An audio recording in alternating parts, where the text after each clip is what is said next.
Good afternoon. We'll get going in just a second. Watching the market. To those that are new to watching this podcast, I'm pretty heavy in tech. We often start by talking stocks just a little bit. And I took a bath today, but I am far up. So you remember about a month and a half ago, maybe 2 months ago, bought a lot of Amazon, and it seemed to just drop every single day, and it made all that back. So I'm pretty happy there. But for those that are following and talking about finance stuff, in the near future, we'll start a finance investing Facebook page. If you're interested in joining that, let me know. I love talking stocks, and I've long advocated for the fact that you can understand politics far better when we understand economics and what's happening in the markets and Wall Street. You know, we have this war between Main Street and Wall Street politically, but they're far more intertwined than we like to understand, or than most people understand. And so it helps us get a bigger view of the world and what's happening when we can understand stocks. And I'm the guinea pig who gets to lose some money in the stock market while I'm explaining that to people. So I hope everyone is having a great day. I'm sorry, I haven't started that page yet. You're not at the 4 p.m. press conference? What 4 p.m. press conference? I was at the 1 o'clock press conference. I don't think there's anything new to report. Hold on one second.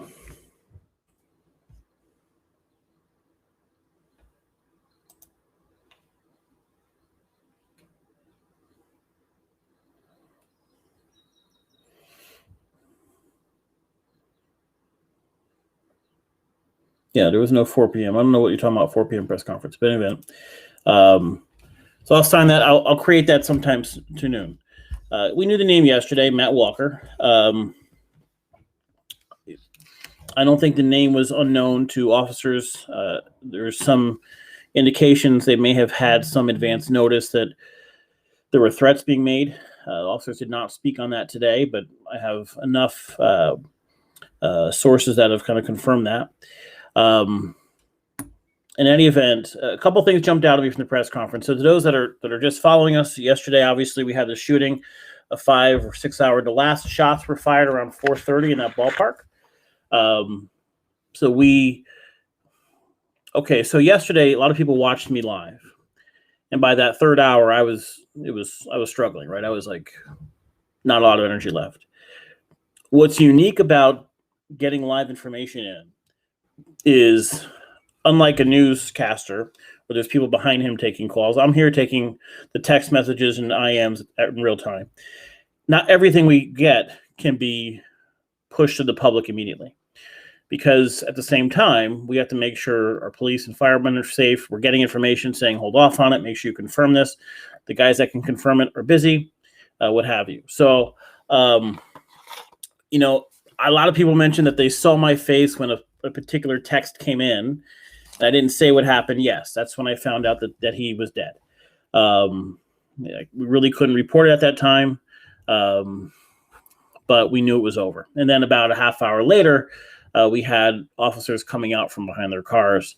At that point, we know there's no threat. So that's just part of the process of being live and being my own producer and being the person talking to you, but also getting the information in. My screen has all the comments coming in, and then Facebook IMs coming in, and then my phone has messages coming in like crazy. So sorry if that was, I'm not always good at hiding what's happening on my face. So it came in. I was sad to see someone die, certainly. Also kind of happy that it was, the nightmare was over in many respects. I still remain shocked that we don't have double digits in deaths. I don't know. When we first heard you had a shooter shooting from this location, there's no one you can talk to that wouldn't think, my God, there's a lot of people dead. And my cousin works in the ER at Yale, and she said, she commented today, they were prepping for bodies to come in. They're preparing for that. This could have been, I just want to read her comment. And if you follow me on Facebook, you know who she is because she shares the last name. Bless all these brave people at work in the operating room yesterday. Everyone mobilized to ready the unit for possible trauma victims. All we could do is watch the news and pray for these people. So, yes, you had police and fire in the line, obviously in the line of fire, but there were other things that were happening as well. And this could have been really, really bad. And so a few things jumped out at me at the press conference. The first was that last shot was earlier than we realized before this had ended. The second one was there were no explosives. And so yesterday, you may have seen a few times we talked about explosives. I reiterated I did not report that there were explosives. I did not see a report. I know WTNH reported that there were reports of explosives. I don't know where that came from, but I had no way to verify that. The bomb squad did come. It was in an abundance of caution. We had all these groups here, obviously, but no explosives. And that's actually one of the scariest aspects of it was that, what kind of damage was this person trying to see or trying to make happen? So we do have a lot of police cars that are damaged, a lot of property that's damaged, a lot of other vehicles that have damage. But I'm just amazed that we're dealing with one person injured and obviously the person involved here. The police had a very short press conference today. We posted that. If there's questions about that, you can send them in. We have asked to have someone from the police department on. They want to hold off a little bit until they have more of an investigation done. There were some questions that they wouldn't answer. They wouldn't answer if he lived there. We believe he did. I mean, I have some information from those that lived near him that a few days earlier there were some concerns. Those were passed on to the police department. So the police were asked that question today. They didn't want to answer that yet. So there's a lot of things they don't want to answer yet. We do know that the guns he had legally. He obtained them legally. So for whatever that's worth for the gun argument, he had these legally. And that's it. And last night I left here, a friend called and said, "Do you want to get dinner?" We went to home restaurant and grabbed dinner. Part of this is shocking that it happens in Branford. Shocking that it happened, and a part of this is almost surreal. You drive through the center of town and the restaurants are open. People are out, like 3 blocks away from where somebody was shooting out a window. He was shooting out 3 different windows. So he was getting as big a range as he could. At one point, the police or fire sent in a drone into the open window, and they found out that he was deceased. It's funny, we're talking about the town budgets. And in past years, we talk, sometimes when things if you're not from Branford, we have the first selectman and the board of finance, and things go smoothly there. And then it goes to the RTM. That's where real politics gets involved. And sometimes we start debating over minutia. I mean, I'm not kidding. Sometimes like $500 things. It's a $120 million budget. We discuss nonsense. But some of those things are things like drones that we've added to our departments that play a role in certain circumstances like this. So without knowing for sure if there were explosives, they used a drone to go in there once the shots had stopped, and he died of a self-inflicted gunshot wound. So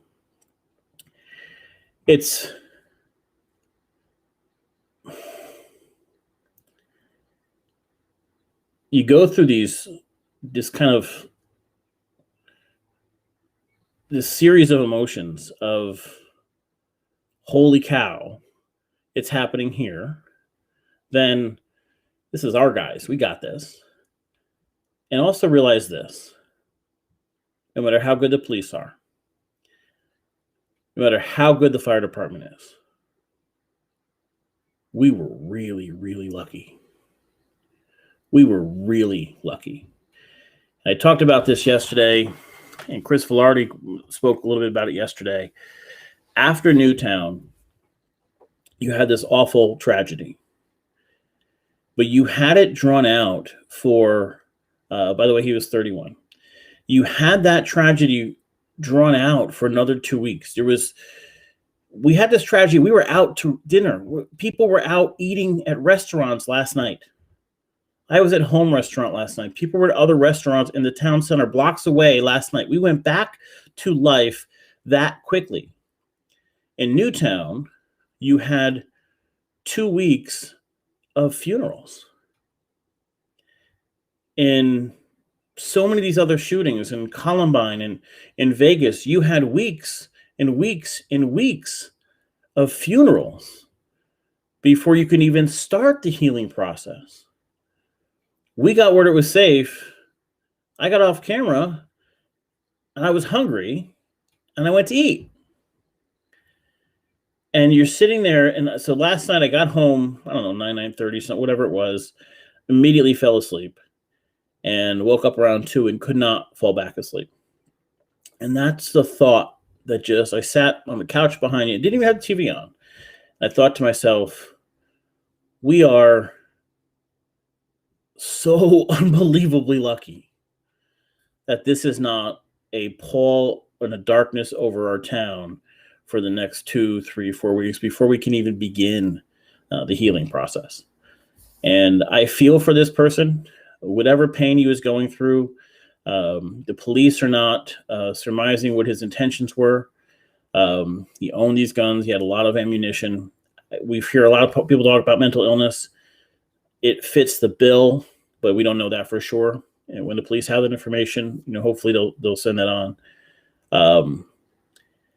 We can yell and scream about, we need to solve mental illness, but there's no amount of money that's going to eliminate it.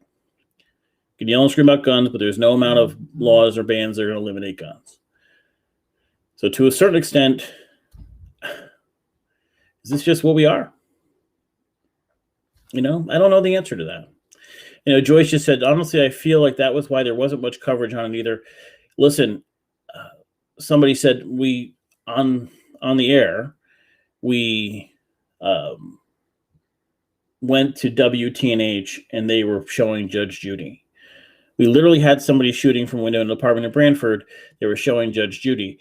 All of that changed if someone gets killed, right? If there are deaths, the old news adage, if it bleeds, it leads, they go live.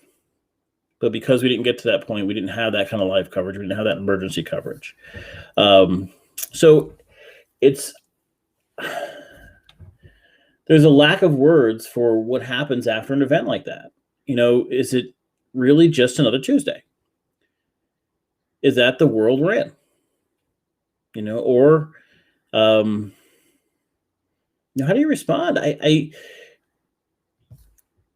The person I was with, I wasn't driving. I said, can we drive down to the scene? We drive by Pasta Cozy. People are in a Pasta Cozy. I couldn't tell if people were in Doma or not. The road was shut off. I don't know if they were in that. That's where it shut off going down Kirkham Street. But people were back to life. They were living their life when a few blocks away, somebody was shooting. We had residents that we know, that we're friends with on Facebook, that we know in town, that were stuck in laundromats for 7 hours. Couldn't leave for 7 hours as shots were being fired. And we were back to life so quickly. I don't know what the word is. The word is surreal, but the level of surrealness, I don't know what the word is for that, but it's amazing to think that's the case. Some of these comments, I can't read all of them. Hold on. Oh, I didn't say everybody say hello. How are you? Not at the 4 p.m. press. It was a 1 o'clock press conference.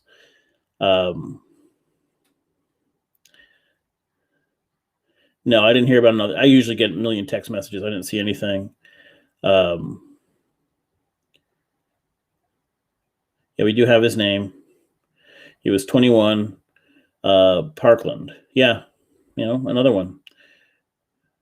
There were more deaths with those shootings. Yeah, it's an amazing thing. We had, and in fairness, I say one person was shot. No, one person died. We don't often look at the shooter as a victim, but in this case, if there was mental illness involved, it's unfortunate. I was on my way to P&M but couldn't make it because of the traffic and found out what was going on. I was shocked. It's kind of like, Nicole just commented that if you had gotten cut off going to P&M and they said, no, there's a car accident down there, you've been like, okay, no problem.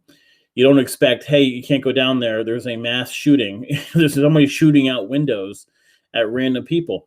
Listen, he was shooting in an area across from, on a fairly nice day, a garden center where people live, a parking garage, a parking lot, a huge parking lot. People were in and out of Richlands. People were in and out of a laundromat, an active road. I don't know how we don't have 15 deaths here. I have no idea. It's hard to fathom. That's unbelievable luck. It's unbelievable luck. As great as the police are, there is no way they could have stopped him hitting anything. It just, especially early on. I've known that man for many years. We truly do not know if someone is holding within them the pain that consumes them. Yeah, there's 3 or 4 Matt Walkers that have come up. People sent me pictures. I'm going to wait for the police to send whatever they want to send. But I got the impression, speaking to police officers privately, that we're dealing with mental illness. And I also was told this was not a name that was new to them. So they had previous incidents with this person. I don't know certainly what rose to this level or not. I have no idea. We did get accounts of neighbors that said they saw concerns and may have let the police know. That'll be an interesting question down the road. But then again, if there's nothing criminal, they could not have stopped and they could not have taken him to custody or gone into his home or what have you. So I'm sorry. I just want to make sure I'm reading some of these comments. I'm sorry. Great blog. Please give a shout out to all our first responders. Also, I have to reiterate, we need to wake up and realize that it's in our backyard. Well, it's everywhere. There is no way to prevent crazy. The first mass murder in the United States? It was, I don't know, Oregon or Washington or something along those lines. And we're talking outside of war. And I know there's philosophical debates over, killing of the Indians or whatever. But it was a farmer who was mad about taxes or something. And he worked part-time in a school. And I believe he took fertilizer or something and he put it in the school and blew up the school. Years and years and years ago. You can minimize risk. You can't eliminate it. And as a society, we have made decisions that we are willing to take on more risk for more convenience. Fewer people will die from car accidents if we have no cars. But for convenience and for economic reasons, we have decided that we are willing to take on more risk. There's a freedom in the Second Amendment that is in the Constitution. We can have all kinds of debates over whether the Founding Fathers could have foreseen automatic or semi-automatic weapons. But as long as we abide by that freedom, we have chosen as a society in America to have that freedom, and we understand there are risks that come with it. There's a political debate on whether those freedoms are outweighed by the risks, but we make this decision every single day. In business, there's a concept called barrier to entry. What does it take for somebody to get in an industry? If you want to open up a ice cream shop, there's an expense, right? You have to have some money. You have to have the money to rent the place and to buy equipment and to buy staff or what have you. If you want to start a car dealership, you have to worry about licensing for that car and getting the rights to it. There's so many different barriers to entry. The barrier to getting a gun and going in your apartment and shooting out 3 windows and holding a town hostage for 5 or 6 hours is incredibly low. It's easy. If you don't have a record, especially, and we don't even have background checks in every area. Connecticut we do, but not everywhere. to somehow get a gun that has the capability of shooting hundreds of rounds, go into a second floor apartment, just this person did, and just start shooting. And we are lucky that he wasn't a better shot. Now, I've never shot a gun in my life, so I have no idea how difficult it is to hit a target or a person or what have you. But the barrier to entry to do what this person did barely exists. And that's the question our politicians have to start asking. And I'm sorry, even if you're Republican and you believe in the Second Amendment, everybody believes in the Second Amendment, no one's banning guns. There's a question to be asked as the capabilities, how many guns you should be able to have, what capabilities any one person should be able to have. You know, when the last discussion about guns happened in Connecticut, the state senator at the time was Ed Meyer, and he made a ridiculous bill, right? His proposal was that all guns can only shoot one bullet at a time. So no automatic, I don't know how guns work, but a single shotgun, like almost like, you know, a musket when you were in the Civil War. And somebody can correct me if the musket is Revolutionary War, not Civil War. You know who you are. But, you know, the barrier to start something like this almost isn't one. Nicole, I have a question, may sound stupid, but did it look like he was planning for this for a while, or was it just in the moment he decided to do this? I'm just wondering. So the police would not speak on this. What I know is this. We've heard from neighbors that he had,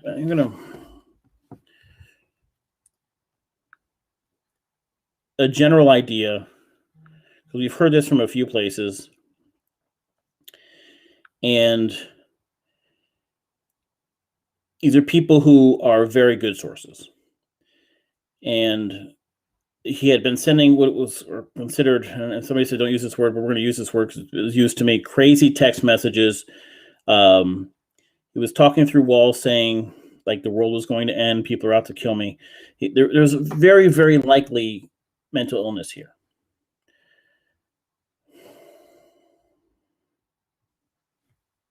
Was he planning it?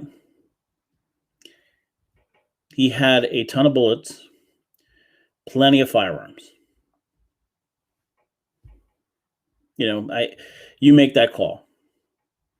Did he, you know, sometimes mentally, did he have the ability to sit there and plan?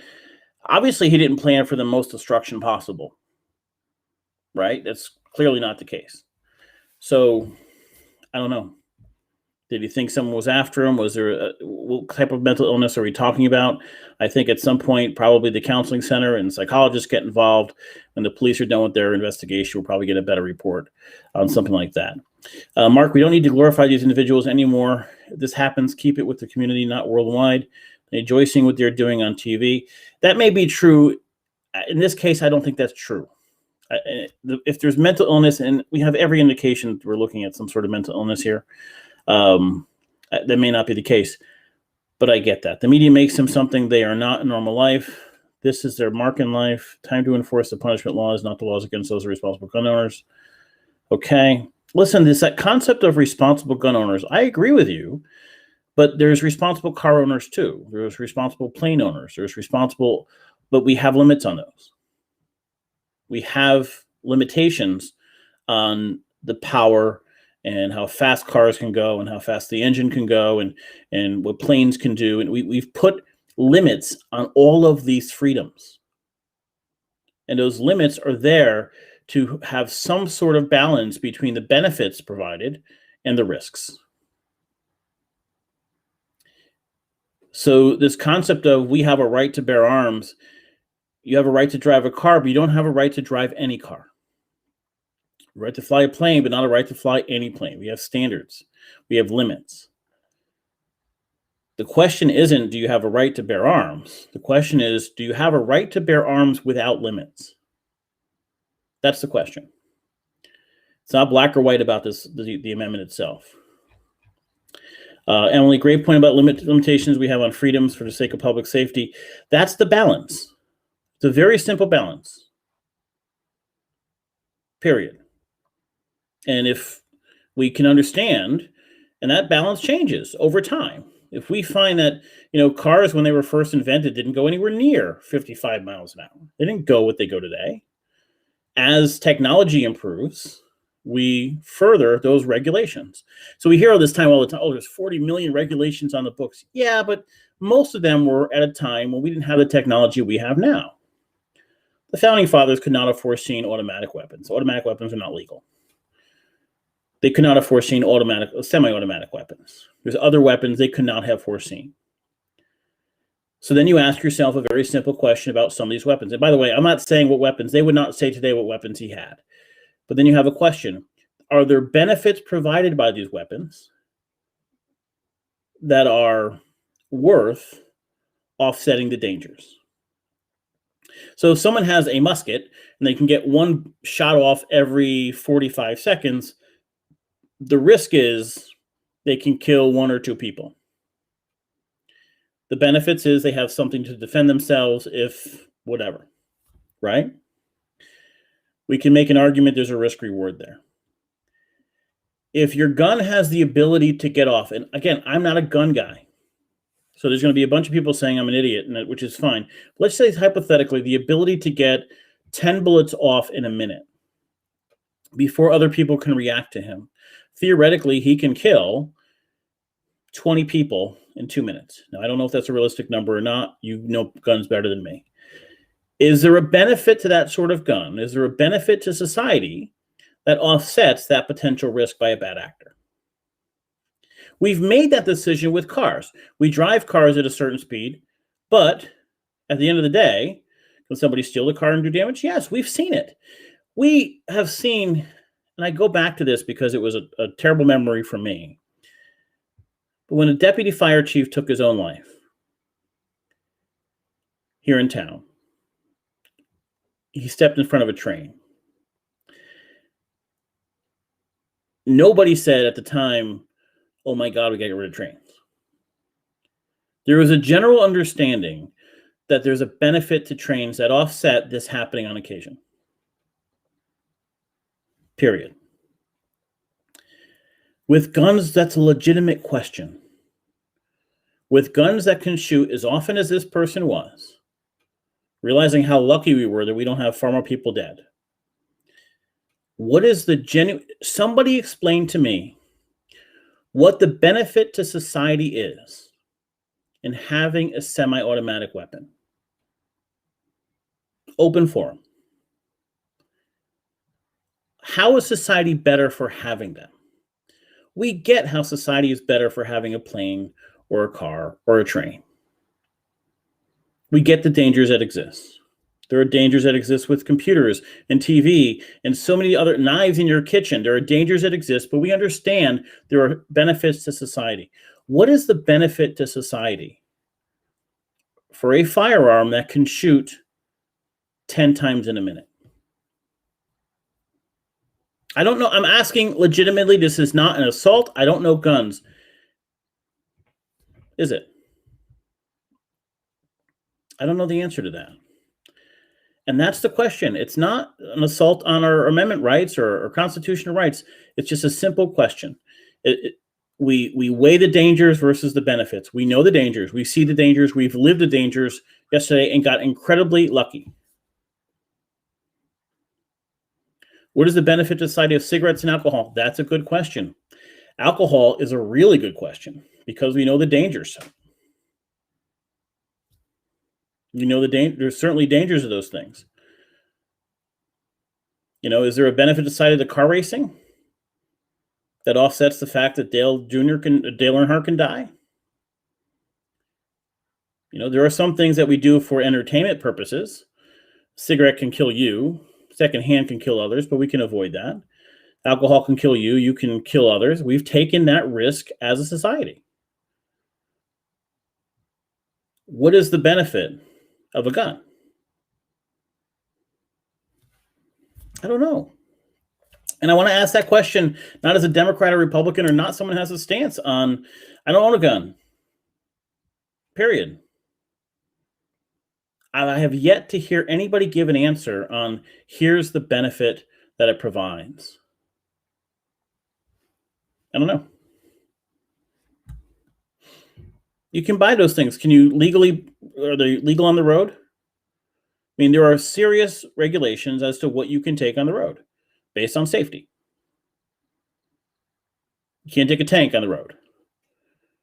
You shouldn't have a grenade, right? There's limitations to those things. You can give me exceptions to these rules. I get it. But the point is the point. Cars can be used to kill people. That's the point I'm making, is that there are risks to cars, but there are benefits that we have accepted. There are benefits that offset those risks.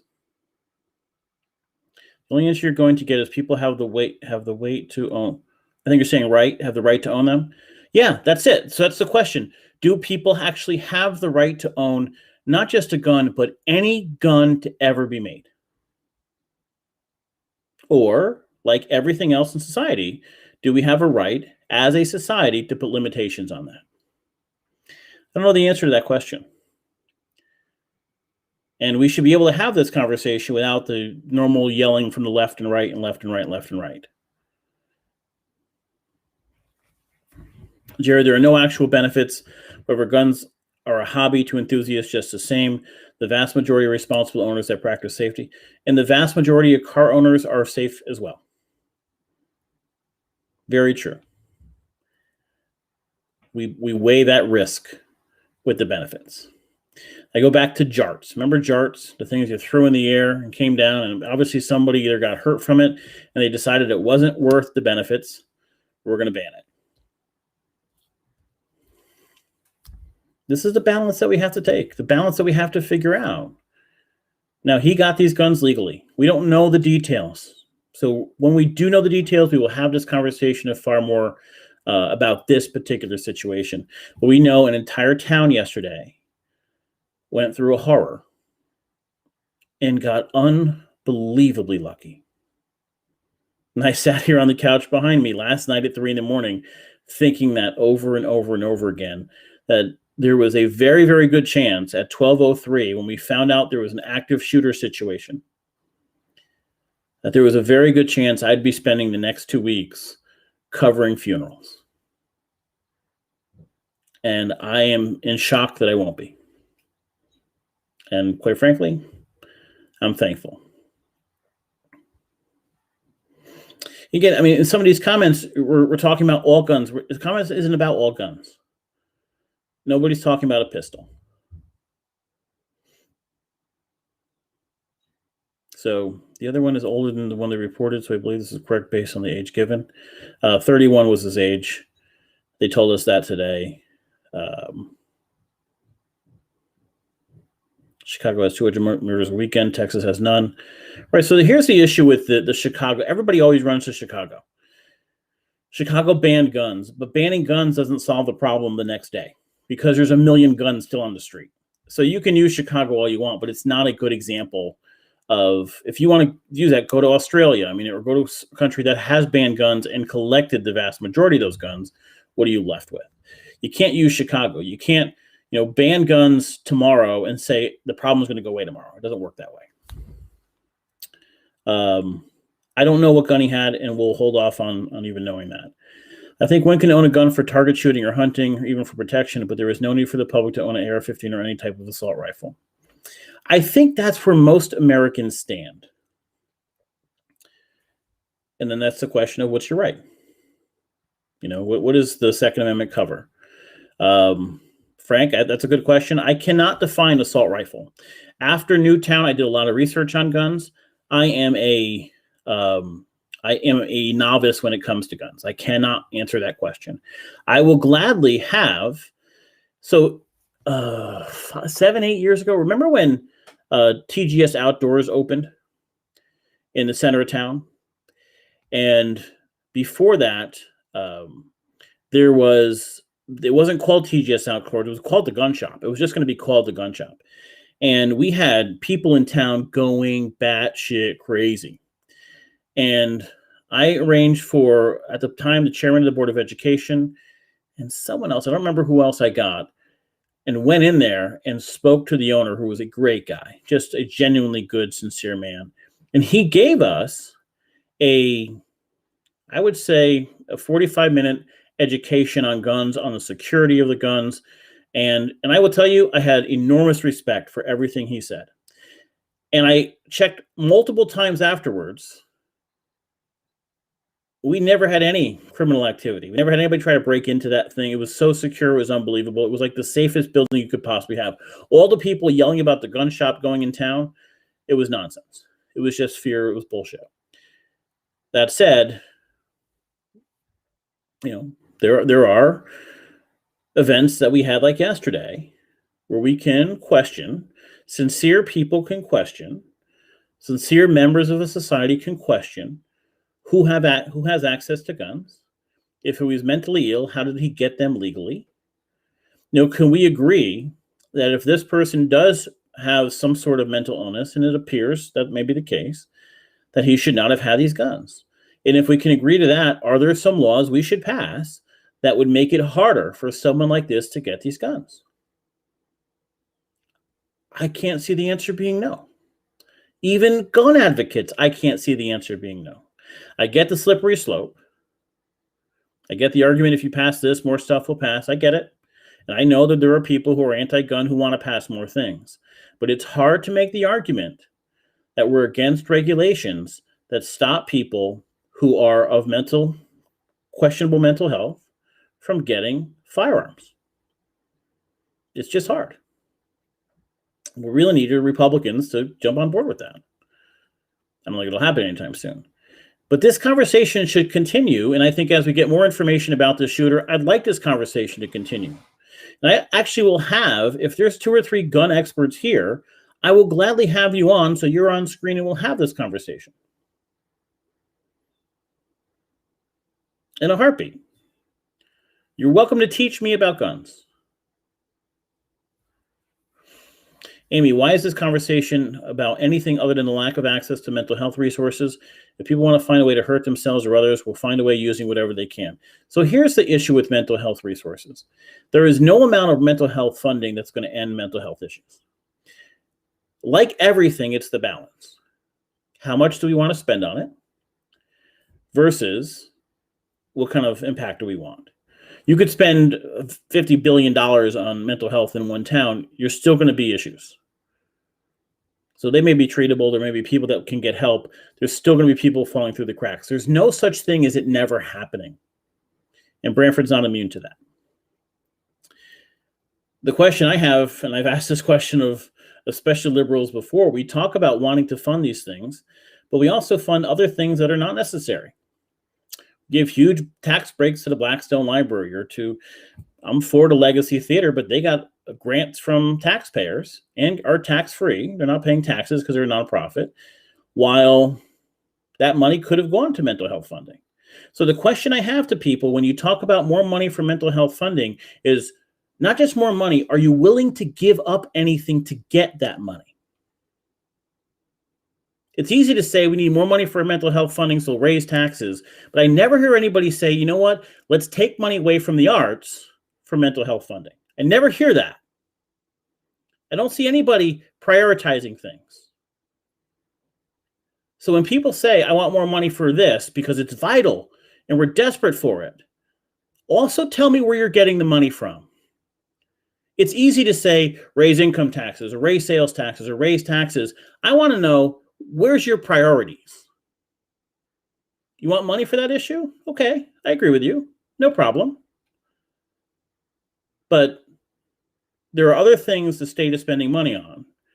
$16.5 million for 60 units of affordable housing, which already existed in Branford, the state is spending money on. You want to fight for something? Take it from that nonsense and give it to mental health. Tax breaks for a library, which is secondary to mental health. Tax breaks for a theater, for the arts. Great causes. But now it's a question of priorities. And when you can come to me and say, we need more money for mental health, and I'm willing to take it from something else that I want, we can take that seriously. When it's only, I want more money for these things, and I want to tax other people for it, not a legitimate argument. In your house, when you decide you want to spend on something, you take that money from something else. I'll go without eating out more to have a nicer car. I want a new TV, so therefore I'll give up Netflix subscription, whatever. Mental health, I'll make that argument. More on mental health? Absolutely. No question. What are you taking it from? What are you prioritizing first? Is mental health just as important as the arts? Is it more important than the arts? Which one is it? That's where the tough decisions are made. It's easy to say that. More money for this, more money for this, more money for this. Let's just tax more. Show me where your priorities are. Put your money where your mouth is. If I give you a pool of money, how will you distribute it? Without saying, I just want more money. It's 4:42. I went a little longer than I expected. Guys, if you are new to this podcast, this conversation and these comments are what makes it work. We've had many different ideas, many different viewpoints in a respectful way. This is what we want to happen. We don't need to be Fox News yelling at each other. We don't need to be MSNBC yelling at each other. We don't need to be Democrats and Republicans. We can look at issues without looking at the politics. And if we can have more podcasts like this, and we do, this is what I hope this becomes larger, and we all are part of a smarter, more intelligent, insult-free, politic-free conversation about real issues. So I want to thank you for taking part today, yesterday as well, and thank you for joining me. I also want to thank you for the unbelievable level of emails and text messages I got. Thank you so much for the support. I appreciate it. That being said, it is 4:43 on Wednesday. We'll be back tomorrow at 4 o'clock. It's beautiful outside, so I hope you get out, get a walk in, get a workout in, and I hope you all have a phenomenal night. I'll talk to you soon.